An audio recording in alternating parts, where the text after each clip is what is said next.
ሙስጠፋና ጄሪ ተዋረዱ። ሙስጠፋና ጄሪ በአንድ አልጋ ላይ በአቶ አምናን አልጋ ላይ ተኝተው አቶ አምናን ድንገት ዘው ብሎ ሲገባ ያየውን ማመን አቃተው። ጄሪ እንግዲህ የአቶ ሙስጠፋ የመጀመሪያ ፍቅረኛ መሆኗን ከዚህ በፊት ባየነው አይተን ነበር። አሁን ግን ከአንቺ ጋር ወይን እየጠጣው ሙዚቃ እያዳመጥኩ የነበረውን የበፊቱን ታሪካችን እያስታወስን ማደር ፈልጋለሁ ሲል ያስገድዳታል። እሷም እባክህ ተወኝ፣ አሁን እኮ ለአቶ አምናን ሁኛለሁ።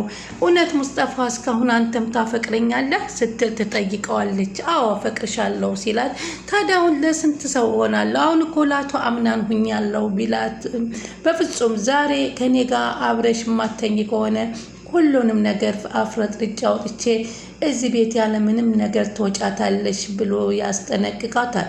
እሷም ተው እንጂ በወዴ ውስጥ እኮ የአቶ አምናንን ልጅ ይዣለሁ በማለት ስትጠይቀው፣ እሱም በኋላ ልናቅ አንችልም፣ ምናልባት ይህም ልጅ እኮ ለእኔ ሊሆን ይችላል፣ የአቶ አምናንም ላይሆን ይችላል። ግን የአቶ አምናን ነው ብለሽ በሀብታም ቤተሰቦች ብታሳድጊው የበለጠ መልካም ነው ሲል ይነግራታል። እና ምን ማለት ነው? ህይወቴን ለምን ታበላሽብኛል? ከአንተ ጋር እኮ ያለውን ጉዳይ ጨርሼን የመጣሁት ስትለው፣ በፍጹም እኔ ገንዘቤንም ፍቅሬንም አሳጥተሽኝ ስለመጣሽ እኔም አሁን በምትኬ ለእኔ የማትሆኝ ከሆነ ፍቅርሽንም ገንዘብሽንም አታገኝም በማለት ያስጠነቅቃታል። አቶ አምናን ከወይዘሮ ከቢሌን ጋራ እና ከዲና ጋራ እየተዝናና ነበረ። በጣም ደስ የሚል መዝናናትን አሳልፎ ሲመጣ ከዚህ በኋላ ቃል ግቢልኝ ከጎኔ ላትጠፊ ቢሌንዬ በማለት ይላታል። እኔስ ፈራሁ በማለት እሷም ትመልስለታለች። ለምን ትፈሪያለሽ ሲላት፣ እኔ እንጃ አንተ ትቀያየራለህ። አንዳንድ ጊዜ አስፈሪ ሰው ትሆናለህ፣ አንዳንድ ጊዜ ደግሞ በጽሞና የምትረዳ ሰው ትሆናለህ። ስለዚህ እኔ ለወደፊት ፈራው። ሁለተኛ ደግሞ አንተ ልጅ ከጀሪ አለ፣ እሱ ሊያስረኝ አይችልም ብሌን፣ በእሱ መተማመን የለብሽም። ያ ባንቺን ልክ የገባሁበት የህይወት ነው። ስለዚህ ያንን ነገር ራሴን የመወሰን የምችለው። አሁን ግን ከተኝቼም ሆነ ተነስቼ ከአንቺ ጋር ሁኜ ብቻ ስለሆን ነው የራሴን ደስተኛ ሆኖ እያገኘሁት ያለሁት በማለት ይነግራታል። ስለዚህ ልትፈሪኝ አይገባም፣ ከዚህ በኋላ ቃል ግቢልኝ ላትተኝ ሲል ይነግራታል። እሷም እሺ አንተ በነበርክበት የምጠብቀኝ ከሆነ ቃል እገባላለሁ፣ ግን ውስጤ እየፈራ ነው አምናል ትለዋለች። ብሌንዬ አሁንም አትፍሪ ተማመኝ በማለት ደስታውን ከእሷ ጋር እየተሳሳመና እየደነሰ ሙዚቃም ከፍቶ ከዲና ጋር እየተዝናኑ ደስ የሚል ጨዋታና ነገሮችን አሳልፎ ወደ ቤት እየገባ አሁንም በተደጋጋሚ ተኝቶም ሆነ በውኑ የሚያስታውሰው ከጀሪ ጋር ያሳለፈውን ሳይሆን ከብሌን ጋር ያሳለፈውን ነው። በዚህም ምሽት ስትጠብቀው የቀረባት እንግዲህ ጀሪ በንዴትና በእልክ የአቶ ሙስጠፋን ቃል ተቀብላ ከአቶ አምናን አልጋ ይዛው ገብታ ነበር። በዚህን ጊዜ ነበረ ይመጣል ብላ ያላሰበችው አቶ አምናን ፊት ለፊት መጥቶ ገጭ ብሎ የገባው። ምን እየተካሄደ ነው? ሙስጠፋ ልትነግሩኝ ትችላላችሁ? ጄሪ ምንድን ነው? እድልሽን እንኳን በዚያው አባከንሽው። ምክንያቱም እኔም ቢሆንም መጀመሪያውንም ወድጄሽ አልነበረም።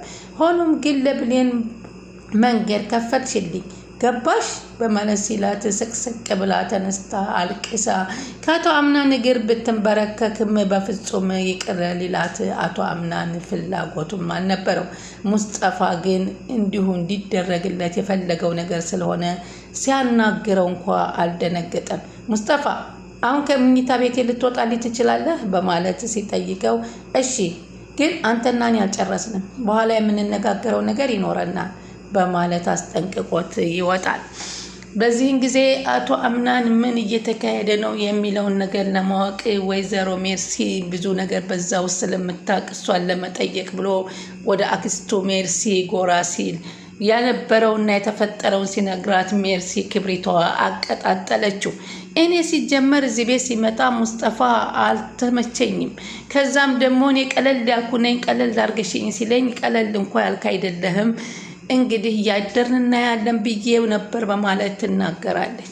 በቃ ሚስጥሩን ከሰማሁና ከደረስክበትማ ሙስጠፋ እኮ የመጀመሪያ ፍቅረኛዋ ነው። ወይ ወንድሜ ልጅ በሆዷም ያለው ልጅ ለአንተ ላይሆን ይችላል በማለት አያይዛ ነገረችው።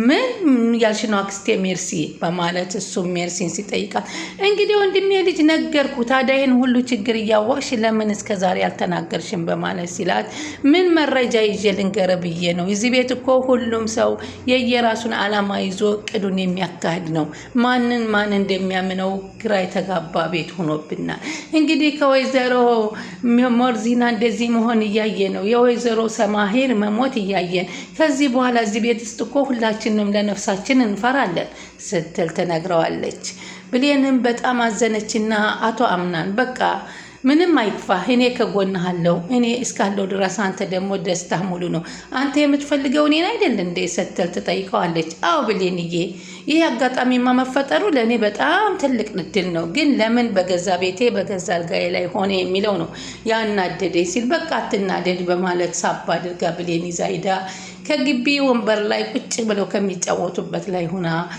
እያጫወተችው ቀጠለች ወይዘሮ ዛሃራ እልልታዋን አደመቀችው ምክንያቱም የጀሪና የአቶ አምናን ነገር አልቆ ወደ ብሌን እውነተኛ የትዳር ህይወት እንዲመለስላት ምኞቷ ነበረ ዲናም እየሮጠች ሂዳ አቶ አምናንና ብሌን አንድ ላይ ናቸው ብላ ስትነግራለ ወይዘሮ ዛህራ በጣም ተደሰተች ሰላም ወደ ቻናሌ ተከታታዮች ሰላማችሁ በያላችሁበት ይብዛ ለቻናላችን አዲስ የሆናችሁ ሰብስክራይብ ላይክ ሼር እያደረጋችሁ አበረታቱን ዲር ቀጣይ ፓርቲ ይዘን መተናል እንግዲህ በዚህ ፓርት አቶ ሙስጠፋ ማንነቱን ያሳወቀበትና ያሳየበት ነው ጀሪ በፍጹም ብትከላከልም አቅሙን አግኝታ ለመወጣት አልቻለችም የበፊተኛውን ፍቅሩን በጀሪ ላይ ማግኘት ይፈልጋል ሲፈን ተደናገጠች ሲፈን በሙስጠፋ ላይ ያየችው ነገር አሳፈራት ሲፈን እንግዲህና ሙስጠፋ ወንድምና እህት እንደሆኑ እየታወቀ ነው ከሁኔታቸው ከምንግግራቸው እየተረዳ ነው ማለት ነው አሁን ደግሞ የመጣው እንግዲህ የሴሚና ነው ሶሊያና ልጅ ደግሞ የወይዘሮ ሜርሲ የባሏ ልጅ ሆኖ ነው የሚገኘው እንግዲህ ወይዘሮ ሶሊያና በሜርሲ ባለቤት ውስጥ ስትሰራ ተቀጥራ በዛ ተደፍራ ነው ልጁን የወለደችው ግን ሜርሲ አሁን ይህን ታሪክ አታቅም የገዛ የባሏ ልጅ መሆኑን አታቅም ግን ባሏ በጣም አስከፊና መጥፎ እንደሆነ ሶሊያና ስታወራ ሰምተና አታንሶብኝ እያለች ትገኛለች ሲፎን ደግሞ አንተ የማነህ ቤተሰብ በማን መንገድ እዚህ ግቢ ልትመጣ ቻልክ ስትል ጠይቀው ነበር ማርክም ደግሞ እኔ ሶሊያና ልጅ ነኝ በማለት ሲነግራት በቤተሰብ እንደገባ ስላወቀች ሚስጥሯን ለመቆጠብና ከወይዘሮ ሮዚና ጋር ያላትን ግንኙነት እንድታጠናክር ለማድረግ ማንነቱን አውቀዋል ምክንያቱም እሱ የዛ ቤተሰብ ካልሆነ ሜኪ አንድ ነገር ደግሞ ለሶስተኛ ቀንና ለሁለተኛ ቀን መድኃኒቱን አብሏት ስለተባለ ወይዘሮ ሮዚናን መድኃኒቱን በድጋሚ ምግቡን ይዛ ለመግባት እንዲያመቻት ነበረ ወይዘሮ ሲፈን የጠየቀችው አሁን ግን በምን አይነት ማግባባት ይችላል በቤተሰብ ነገር ከመጣ ሊያጋልጠኝ ይችላል በማለት ራሷን እየጠበቀች ትገኛለች ሆኖም ግን እኔን ልትከለክለኝ አይገባም ወይዘሮ ሞርዚና ብዙ ነገር ለኔ ውለታ ያደረገችልኝ ናት ስለዚህ አንዳንድ ጊዜ እየገባው ጤንነቷን ማየት አለብኝ በማለት አሳምነዋለች አቶ አምናን ግን ከዚህ ቤት ውስጥ ማንም ከኔ በቀር እንዳይገባ በማለት ቢያስተላልፍም ዝምድናን ቀረብ አድርጋ አጠናክራ አንቺ ግን ለመሆኑ ለዚህ ቤት ምንድነው ዝምድናሽ ብሎ እንኳ ማርክ ሲጠይቃት መናገር አልፈለገችም ምክንያቱም የሰራተኛ ልጅ መሆኗንና ለውድድር መታ አለማለፏን ብትነግረው ራቅ አድርጎ ስለሚያያት ማርክ አያስገባኝም ብላ ትፈራለች እንግዲህ ድጋሚ ሁለተኛና ሶስተኛ መድኃኒቱን እንዲሰጡ በታዘዙት መሰረት ገና ስላልሰጡ ነገሮችን ለወይዘሮ ሞርዚና እያመቻቹ ይገኛሉ ወይዘሮ ዛሃራ ግንና ማርክ ቺን ሴትዮ በዚህ ቤት ውስጥ ዘግተን መያዛችን አቶ አድናን ተገቢ አይደለም ስለዚህ ወጣ አድርገን የሆነ ነገር መደረግ አለባት እያሉ እየተመካከሩ ይገኛሉ ምክንያቱም እየባሰባት እንዳይሄድ ዲናም እናቷን ለማየት እባክህ ወንድሜ አሳየኝ እናቴን ለኔ ከባድ ሆኖብኛል መቼ ነው ማያት አክስቴን ሳላይ ቀረው ደግሞ አሁን ሞርዚናን አላየኋትም ሁለቱም እኮ በአይኔ ጠፉ እያለች እንግዲህ ስትጠይቀው አይዞሽ ልጄ እህቴ አሳይሻለሁ፣ በቅርብ ቀን ትታያታለሽ። አሁን ለተወሰነ ጊዜ ትንሽ አገር ላይ ቀር አርጋ ሂዳ ነው እንጂ አላት። በቤት ውስጥ በአንድ ክፍል ተዘግታ መኖሯን ዲና እስካሁን አላወቀችም።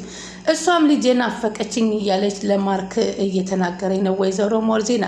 ማርክ ባክህ ልጄን አፍቃኛለች፣ ልጄን አገናኘኝ ስትለው ትንሽ አገግሚና ራስሽን ስታቂ ማንኛውም ሰው በስነ ስርዓት እየገባ ሊጠይቅሽ ይችላል። ልጅሽን ማምተን ልንሰጥሽ እንችላለን። ምክንያቱም አሁን ልጅሽን ካገናኘንሽ አንቺ ጤነኛ ካልሆንሽ ልጅሽን አንድ ነገር ልትጎጃት ትችያለሽ በማለት እንፈራለን ሲል ነገራት። አሁን እኮ ጤነኛ ነኝ በማለት ብትነግረውም ወይዘሮ ሲፈንም ገብታ አወቅሽኝ ወይ ስትላት እኔ ቁጭ በይ ከጎኔ አውቄሻለሁ ብላ እንደ ወዳጅ ስታደርጋት አንቺ እንኳን አንቺ ጋራ ትዕግስት የለኝ ጤነኛው ጋር ለመኖር ብላ ነበረ የመለሰችላት። እርሲ ቀጣይ እቅዷ ወይዘሮ ዛህራን አንድ ነገር ለማድረግ ነው። ምክንያቱም ከመንገዷ የሚያሰናክላትን ሰው ወደኋላ ማስቀረት ስለምትፈልግ። ሆኖም ግን አሁን ሶሊያና መጥታ አብራ ስለተቀመጠችላት ስለተፈናፈኑባት እርስ በርሳቸው ቦታ ልታገኝ አልቻለችም። ይቺ እኮ ቀይ ጸጉሯን ማሳበድ አለብን እየተባባሉ እርስ በርስ ይመካከሩባታል። እሷም እነሱን ለመጉዳት እንግዲህ እቅዷ ሁለተኛ እቅዷ እነሱ ናቸው። ከነሱ በኋላ እንግዲህ ቃል የተባለውን ሰውዬ ደግሞ እዞርበታለሁ እያለች በእቅዷ እያስገባቸው ትገኛለች። በዚህ መካከል ሲፈን ትመራለች ወላ ሜርሲ ማንኛቸው ይቀደማሉ የሚለውን ሲፈን ደግሞ ወይዘሮ ሜርሲን ማሰናበት አለብን እያለች ከአቶ ሙስጠፋ ጋር ተመካክራለች። ቻናሉን ሰብስክራይብ ያደረጉ ይጠብቁን።